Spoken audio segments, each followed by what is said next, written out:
Hi, this is Magda from Interior Exterior. This time, I'll show you around a 250 square meter single-family home of a 4-person family with a dog. The decor here is dominated by gray and wood, but there will also be some colors. There will also be solutions that haven't appeared on the channel before, so be sure to watch until the end.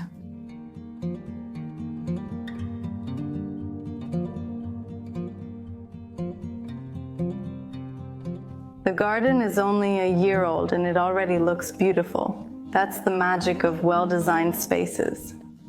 Unfortunately, today we won't have enough time to explore the garden, so let's head inside.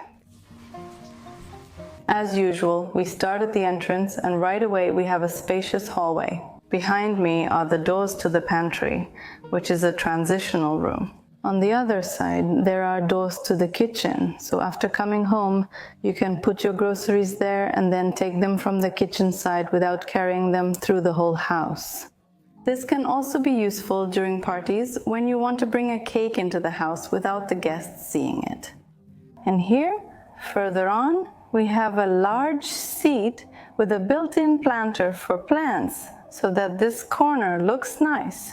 Here's the entrance to the living room. And here are the doors to the garage. You're probably wondering where the space for jackets and shoes is. Well, it's right here inside. Thanks to the way they've been placed, you can't see them at first glance, and the hallway looks visually more organized. Now we're entering the living room, and here I'll show you what's where. Here we have a built-in wardrobe with push-to-open fronts. On this side, there's the toilet, which we'll take a look at later. Behind this door is a small basement, and right next to it are the stairs to the upper floor. Here is the hallway leading to the bedroom and the study. And on this side, there's the kitchen. And take a look at the ceiling, where we have 2 structural beams. This one here has been enlarged with a suspended ceiling, which made it possible to separate the kitchen area from the entrance area. And thanks to playing with the ceiling heights like this, it was possible to create additional lighting. On this side of the kitchen, there's tall cabinetry with appliances and storage space. Next, we have the entrance to the pantry, which I mentioned to you earlier. And here we have a countertop without any upper cabinets above it, to keep the spacious feel of this large kitchen. Instead of cabinets on the wall, there is a sintered stone panel and a magnetic board. The induction cooktop was installed on the peninsula, and instead of hanging a hood above it, it was hidden in the countertop.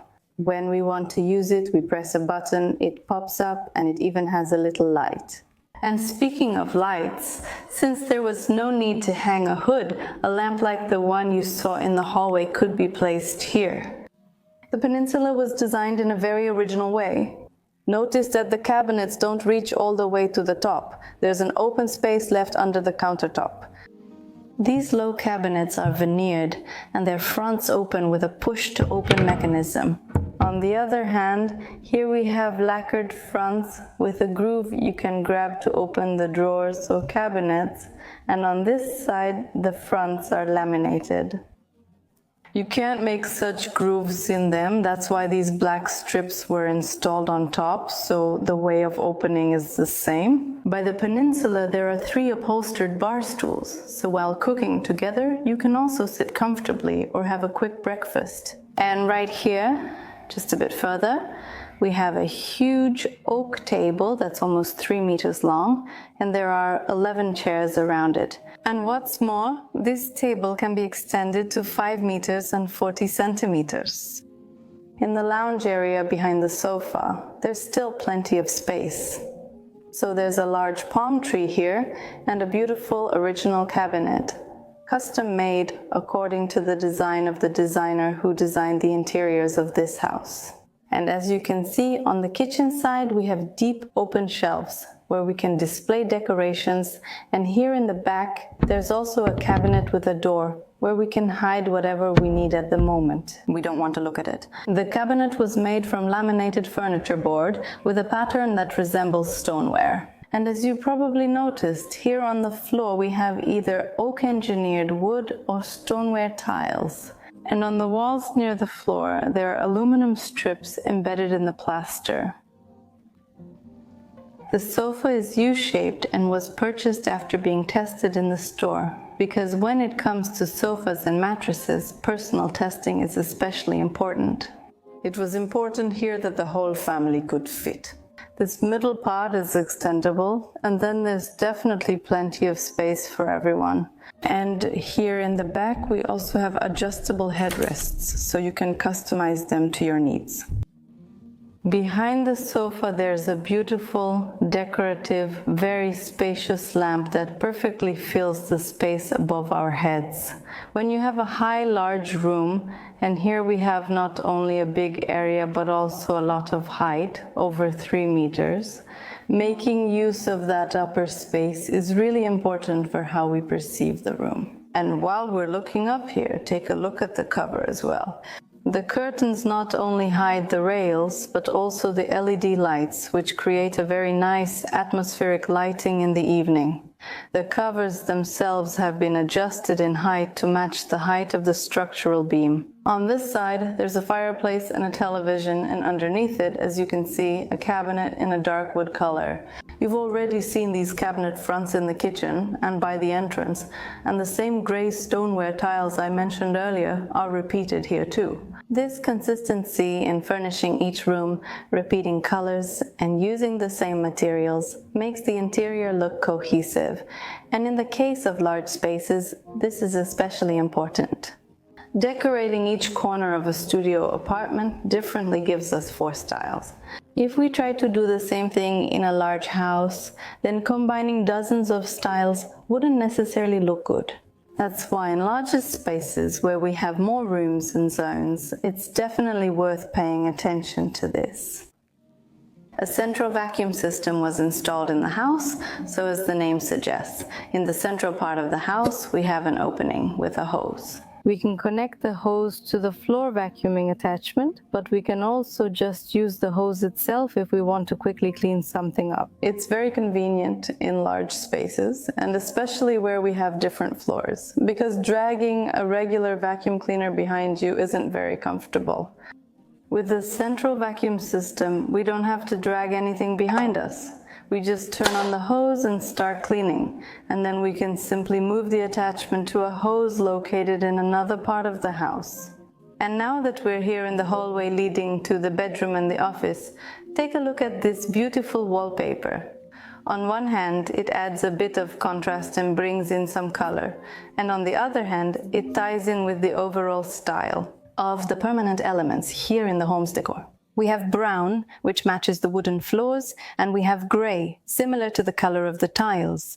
So as you can see, on one hand, there's something new, but on the other hand, there's still a certain consistency. Now we're entering the bedroom, which has 2 walk-in closets and a bathroom. And here we have a slightly different color scheme, but not entirely. Notice that there is also a gray wall and brown nightstands on both sides of the bed. By the window, we don't have a standard windowsill. Instead, a vanity has been made there. The countertop goes all the way up to the window, and below it there are 2 drawers. In the bathroom next to the bedroom, there is a shower cabin, a bathtub, and a bidet toilet. It doesn't usually blink like that, it's just signaling an error right now. However, such a toilet requires a bit more built-in space, and of course, an electrical connection. It's operated with a remote control, which is hanging here under the countertop. You just need to press a button and the washing function starts. But to start it, someone has to be there first. It doesn't work when there's no person. In the cabinet above the toilet, there are shelves that are relatively shallow, so things don't fall out, and it's more convenient to store them in containers. These have very nice colors and the sizes fit in here perfectly. There's a drawer under the sink, but it's lower down. Directly under the countertop, there's space to create that lightness effect. There's also some space behind the mirror because of... Thanks, did you like it? Subscribe. The workrooms were made along the wall with a window. Cabinets run the entire length, and the desk is part of this built-in. It's permanently installed here. On this side, however, we have shelves also running from wall to wall. Notice that they have hidden brackets, and the wall behind them has been painted the same color. And that doesn't always work out. Sometimes we even choose the same color from the sample chart, but the furniture board reflects light a bit differently than the wall, so it's supposedly the same color, but we still perceive it a little differently. And here it really matched well, and at first I thought that there was also a furniture board installed in the back, since it looks the same, but actually it's not. Now we'll take a look at the bathroom on the ground floor, and then I'll take you upstairs. In the bathroom, small blue tiles were combined with large 120 cm gray stoneware tiles. And although such large tiles are not easy to work with, it's definitely worth the effort, because as you can see here on the floor we have only one crosswise grout line, and the frame enclosure is completely covered with one big tile. A common problem in bathrooms is a sink that's too small, but fortunately that was avoided here. And although it's narrower than standard ones, it's not so narrow that it becomes uncomfortable. And it had to be made a bit smaller so that it wouldn't block the doorway. And take a look at the placement of the mirror, which doesn't start directly above the sink, but rather higher up here, aligned with the shelf. Thanks to this, it definitely looks like a well thought out arrangement. And at the same time, we avoid that problematic area that usually gets splashed when washing hands, which frustrates us because we have to clean the mirror over and over again. And when it's higher up, it gets splashed much less often, so we simply need to clean it less frequently. Now we're already upstairs. Here we have the bathroom. Over there in the back is the laundry room. And on this side, there are two rooms that serve as additional relaxation spaces, but we won't be looking into them. Here is the entrance to the attic, which has been nicely arranged. And on this side are the two rooms belonging to the owner's children. In the son's room, there was originally a fold-out sofa against the wallpapered wall, but over time it was replaced with a bed, and the only reminder of the old arrangement is this stylish yellow lamp. On this side of the room, modular furniture was hung, and the carpenter added a countertop in such a way that it also created a desk. Each household member has their own walk-in closet, so there was no need to make wardrobes. Here we have both rods and shelves, drawers, and even special little shelves for shoes. In the daughter's room, the main feature is a beautiful swing. It has very pretty decorative ropes, additionally wrapped with ivy, and even the seat here is upholstered.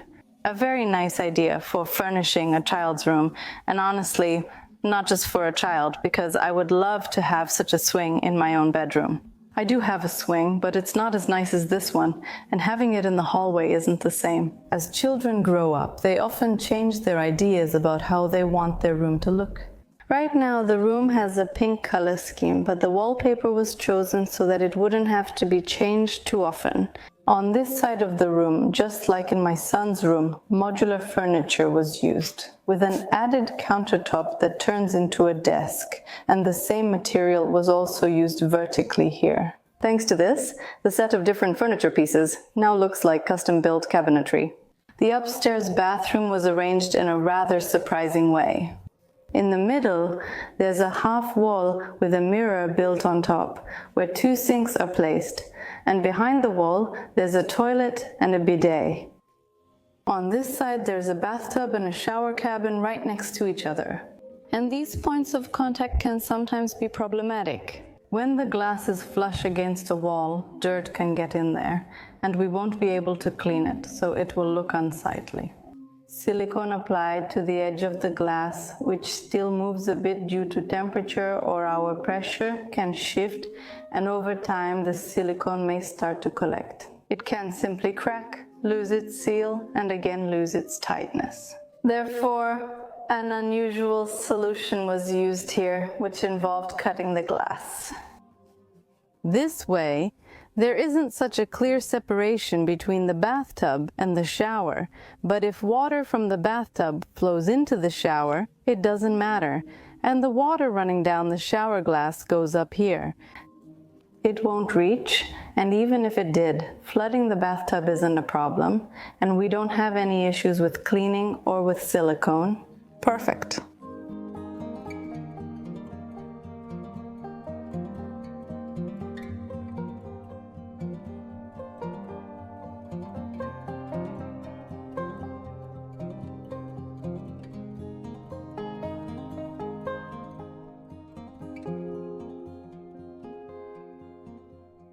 That's all for this time, so I encourage you to leave comments, give a thumbs up, be sure to subscribe to the channel, and check out our store at wnetrzazewnetrzaofficial.pl and the video description, where you'll find useful links and information. And now I'll say goodbye to you and see you next time.